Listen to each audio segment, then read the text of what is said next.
Today we are going to learn about why action potential propagates unidirectionally. That means it moves through the action and towards the action terminus, not in reverse direction.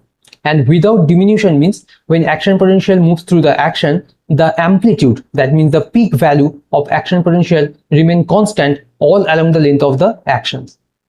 To understand why action potential propagates unidirectionally, we have to know three important information at first. As we know that initiation of action potential occurs due to the opening of voltage gated sodium channel, so we have to understand how the sodium concentration gradient is generated. The next is the active current and passive current that flows through the voltage gated sodium channels. And the third is that this voltage gated sodium channels actually goes through three conformational changes during action potential. So let's start from the very beginning. The neutron content sodium potassium pump. This pump hydrolyzes ATP into ADP and it gets energy, and this energy is utilized to export 3 sodium, and that established sodium concentration gradient. That means the sodium concentration will be different inside and outside of a neuron. As because sodium is coming out of the neuron, so the outer concentration of sodium is high than inside. Simultaneously, the sodium potassium pump import 2 potassium ions, and that also established potassium concentration gradient. And as because potassium is coming inside of the neuron, so the concentration of potassium is high inside than outside. So we have to understand this first point. Now, when the voltage gated sodium channel is open, as because the sodium concentration gradient is already established by the sodium potassium pump, and we know that through any open channels, ions move from higher to lower concentration. So here, sodium actually enters inside the neuron. This is called active current. So when ions pass through the voltage gated sodium channels, this is called active current, and that causes the reversal of membrane potential. The inside become positively charged and outside become negatively charged.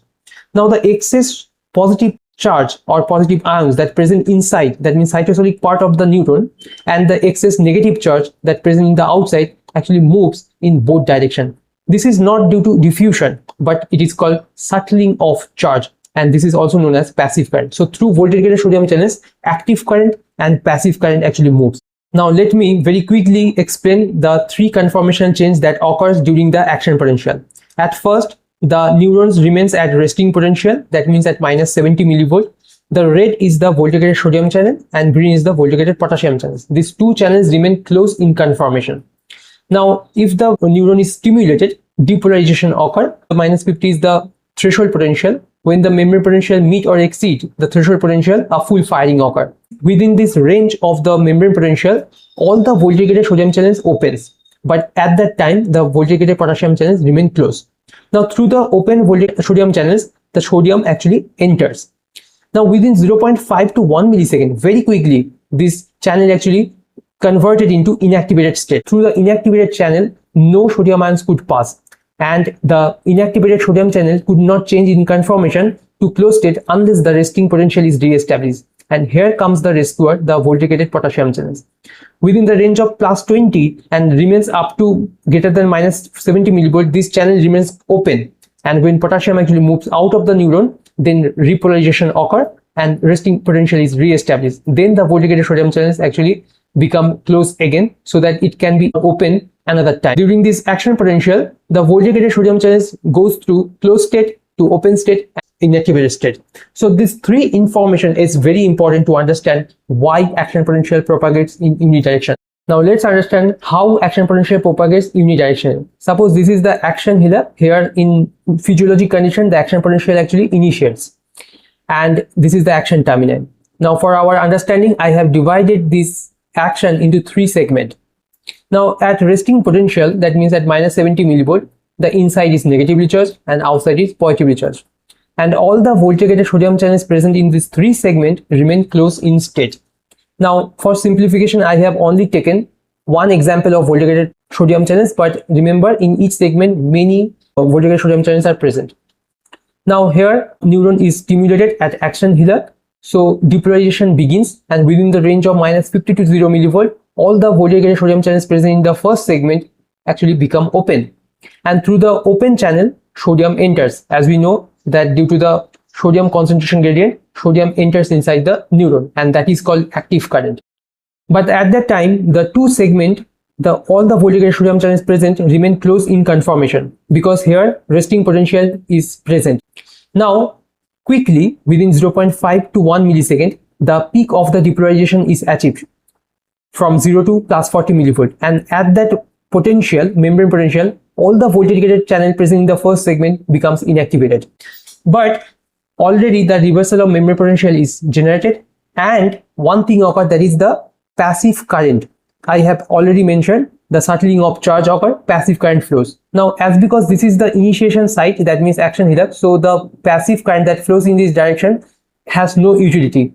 But the passive current that flows towards the action termini, it actually depolarizes the adjacent segment, and that causes the opening of the voltage gated sodium channels, and through this sodium enters. So initiation of depolarization occur in this second segment. But at the third segment, the voltage gated sodium channels actually remain close in conformation, because here resting potential is present. Now at the first segment, the voltage gated sodium channels remains inactivated. As I have mentioned that the voltage gated sodium channels could not recover itself from inactivated to closed state, because it requires the help of voltage gated potassium channels. And unless the resting potential is re-established, these inactivated voltage gated sodium channels could not change its conformation into closed state. So it remains inactivated for at least 4 milliseconds. That is the refractory period. Now in this time period, all the voltage gated sodium channels present in the second segment becomes inactivated, and depolarization peak is achieved from 0 to plus 40 millivolt. Also, the passive flow of current actually occurs. Now the passive flow of current that actually flows in this direction towards the action hillock could not open the inactivated channel, so action potential do not occur here.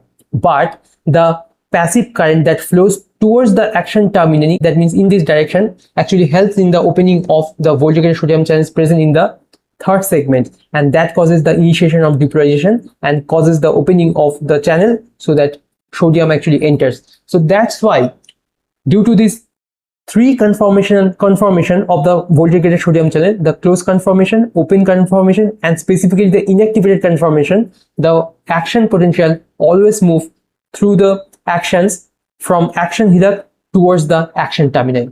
Why action potential propagates without diminution? That means the peak value of the action potential or the peak of the depolarization remain constant all along the length of the action.